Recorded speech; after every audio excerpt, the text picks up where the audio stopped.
Voilà, messieurs, dames, quelques explications. Voilà.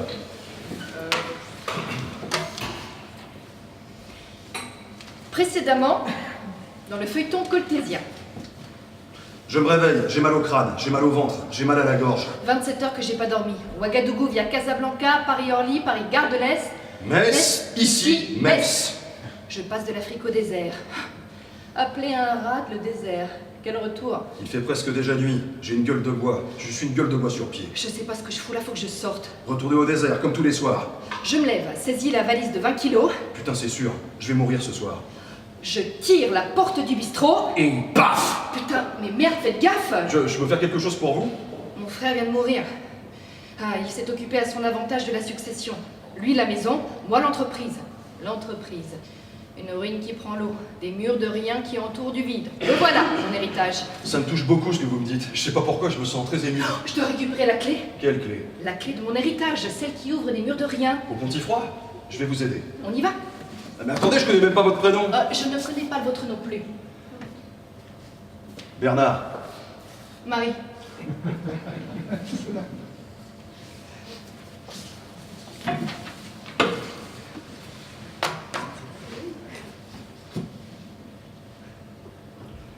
Deuxième épisode, dans la solitude des champs de coton. Marie. Le Pontifroy. J'ai connu ce quartier en effet. Mais entre mes souvenirs et ce que je vois aujourd'hui, il y a 15 ans. Il y a un monde. D'immeubles aux angles biscornus, fragiles dans les fondements mais solides dans leur histoire, chargés de siècles et d'anecdotes d'où s'échappaient par les fenêtres des odeurs de couscous, de tagine au poulet, de poulet mafé ou de thé boudienne, ne subsistent que des angles. Des horizontales et des verticales qui se disputent des pans de murs en béton, des relents d'encaustique qui se glissent sous les portes pour achever d'aseptiser l'histoire. C'est réel à présent. Ma ville m'est devenue étrangère. Mais ce type aux clés, c'est qui? Oh, une sorte de fantôme qui hante les rues. Il ajoute de la brume à celui qui fut jadis mon frère. Il le rend plus insaisissable, encore plus intangible. Il est l'intermédiaire entre le sang et l'avenir. Entre votre frère et vous? Ouais, Alors pourquoi ne pas aller le voir directement? on s'aime plus. On veut plus se voir. Mon frère a écumé la nuit pendant des années. C'était un drogué notoire qui est passé de la poudre. Alors, la drogue était un prétexte à faire des affaires sur le dos de la dépendance des autres, à insuffler du mensonge dans la pitié des siens. Je l'aimais pourtant. Mais son avidité a supplanté l'affection qu'on se portait. Aujourd'hui, son corps est clean, mais son âme est dégueulasse. Il peut se frotter à coups de billets, il sentira toujours aussi fort. Alors, parce qu'il craint de me revoir, ou qui sait, parce qu'il a honte de ce qu'il est devenu, il m'envoie ce soir un de ces oiseaux de nuit pour me léguer mes biens. Mon héritage passe dans des mains poudrées, viciées, salies. J'en récupère la clé, je liquide l'affaire, puis je retourne à ma terre. La poussière me manque. Tout est trop propre ici, c'est suspect. Elle me fait bader. Elle m'angoisse. Quand elle me parle, je vois presque les fantômes des taudis s'élever des ruines de l'église. Je la supporte pas, cette église. Le brouillard est partout. Je revois les contours des vieux immeubles et le spectre des bulldozers qui piaffent comme des matons en manque. J'entends les tuiles qui s'écrasent furtivement dans les arrière-cours, que délogent des hussards sinistres. Leur sourire de loup brille dans la lune. Ils appellent la pluie. L'eau de novembre termine le travail de sape, fait pourrir les charpentes et s'écrouler les murs. La pourriture se mêle à la pisse de chat dans un cocktail digne du quartier des Allemands. Je sens déjà le froid d'une lame sur ma gorge. Coupe-gorge, coupe-gorge. Oui, c'est ça qu'ils disaient, les vieux. Bernard, Quoi? je vais vous demander de m'attendre ici 5 minutes. Vous allez pas me laisser tout seul? L'homme que je dois voir est ici. Ah d'accord, je vous attends ici, c'est ça? Ouais? Tranquille, avec ma solitude. Ouais. Ouais.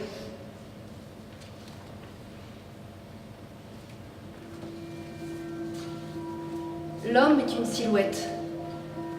Une ombre chinoise qui se découpe nette sur le crépi de l'immeuble numéro 7, faisant contraste avec les couleurs fanées du toboggan derrière lequel, sans conviction, il se cache. Les rires des enfants ont laissé place à la nuit.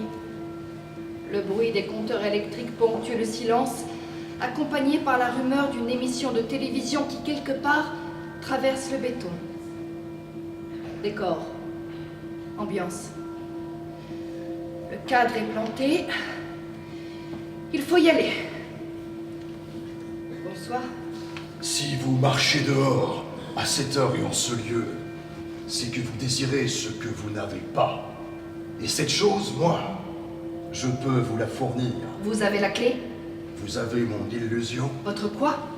Je n'ai rien à vous donner, j'ignorais qu'il s'agissait d'un échange. Je ne donne jamais pour ne rien recevoir. C'est dans la nature des choses. L'animal dépose sa proie au pied de son maître pour lui signifier sa domination. C'est lui, le chasseur. Son maître est en apprentissage. Ah, je suis en apprentissage? Dans ce cas, vous seriez mon maître. Un maître sous domination, quel intérêt? Vous êtes peut-être le chasseur. Qui sait? Écoutez, je vous laisse le rôle du maître ou du chasseur ou des deux à la fois. Des rôles? Je ne joue pas, mademoiselle. J'ai quelque chose que vous désirez, que je peux vous céder en échange de quelque chose que je désire, moi. Il n'y a ni fiction, ni théâtre, ni rôle ou personnage. La seule illusion qui a sa place ici, c'est celle que je désire. Et quelle est cette illusion? Papier à cigarette chiffonné autour d'une poudre grise. Je ne possède pas ça. Alors vous ne posséderez pas non plus ce pourquoi vous êtes venu me voir. Mais cette clé m'appartient. Pour le moment, c'est à moi qu'elle appartient, puisque c'est moi qui la détiens. Y a-t-il un arrangement possible? De la trivialité, C'est-à-dire billets froissés, de l'argent? si vous voulez. Je n'en ai pas non plus. Chaque personne, si misérable, si démunie qu'elle soit, apporte quelque chose que nul autre ne saurait offrir. Attendez. Bernard! Quoi? J'ai besoin de vous. Encore? Votre argent. Donnez-moi tout ce que vous avez sur vous. Oh pardon, ah non, non, pas ça, attendez, c'est facile. Moi je veux bien vous servir de guide, mais c'est tout. Mon métier c'est acteur, pas producteur. Je suis pas là pour ça. Ah ouais? Et vous êtes là pourquoi, alors? Oh et puis merde quoi, tenez. 20 €, vous vous fichez de moi?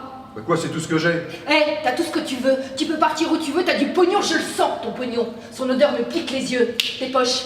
J'ai vidé mes poches, fichez-moi la paix avec votre argent. Ta veste. Quoi? Donne-moi ta veste. T'as froid? Quoi, on se tutoie maintenant? Bah non, mais c'est toi qui tout à l'heure pas. Ouais, j'ai froid, c'est ça. Mais fais attention, hein, c'est une Giorgio Tovani. Merci. 20 € et une veste Sergio Tovani. C'est assez trivial pour vous? Du coton. On a vu meilleure confection, mais oui, c'est assez trivial. Je prends. Alors donnez-moi la clé. Je ne sais pas ce qu'il ouvre, mais j'espère que la porte qu'elle décèlera ne s'ouvrira pas que sur des illusions. Je croyais que les illusions, c'était votre créneau. Le mien, pas le vôtre.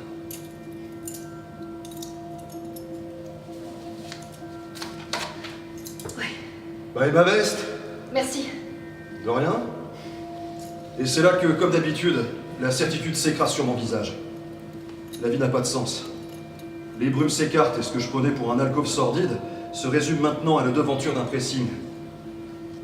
Le château d'Arros me domine de toute son incongruité au milieu de cet ensemble moderne qui a bien fini par trouver sa place, c'est sûr. Tout passe avec le temps. Il patine tout et rend authentique la moindre scorie, comme une trace au couteau qui noircit instantanément sur une vieille table en bois. C'est dingue ce sentiment de nostalgie absurde qu'on a quand on est messin depuis toujours. Pourquoi est-ce que je regrette les éclairages orange de mes 20 ans? Quand ils ont rasé tout le quartier et qu'ils ont pillé toutes ces belles pièces du XVIIIe siècle, est-ce que... Ah! Concha, elle me fait peur. Il s'est glissé dans la nuit pour m'effrayer, comme cet autre là. Ce Morico, oui, l'autre là, qui m'a piqué ma veste. Le salaud. Quel prix a-t-il payé, lui, pour vivre en paix avec ma veste? Pour une porte dans la gueule, une inconnue, une étrangère, une tendresse imaginée dans son regard, j'ai perdu la seule chose qui protégeait mon corps. Pour une clé pour des murs de rien. Et pourtant, au fond de moi, je sens que je gagne quelque chose, une toute petite portion de lumière, à travers un trou de serrure que mon œil avale comme un médicament. Un remède contre l'habitude, contre la résignation, contre l'ennui. Mon cœur se réchauffe, et pourtant, je grelotte. Mes narines sont bouchées comme toujours. Je navigue à vue, sans flair aucun, et trop fatigué pour réfléchir correctement. J'agis selon mon cœur. Un cœur aveugle qui s'emballe, qui se rallume à chaque fois, et qui brûle comme une torche ardente, une allumette vite consumée. Plutôt sauter dans la Moselle que de passer à côté de la lumière, de la chaleur et de la légère odeur de soufre qui plane autour de cette fille. Bon bah j'y vais. Ah oui? Mais si tu veux dormir au chaud, tu pars dans la mauvaise direction. Alors? Alors suis-moi, et passe tes mains autour de moi, parce que là je gèle. Pourquoi tu parlais tout seul? Oh bah ça me fait ça dans certains endroits. Les mots me viennent et quand ils tombent juste, ils sortent de ma bouche, comme ça. T'es sûr que t'es pas poète? Ah non. Non, moi je suis perméable, c'est tout. Sans limite. Sans consistance parfois. J'ai sommeil. Allez, viens.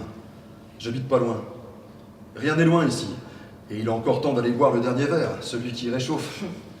Alors un jour, j'ai joué un philosophe, un vieux gars avec des ongles énormes, qui disait entre deux types que l'important pour l'ivrogne, c'était pas le dernier verre, mais l'avant-dernier, le pénultième.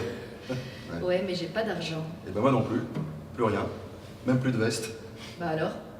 Mais alors, j'ai une carte de crédit. À suivre.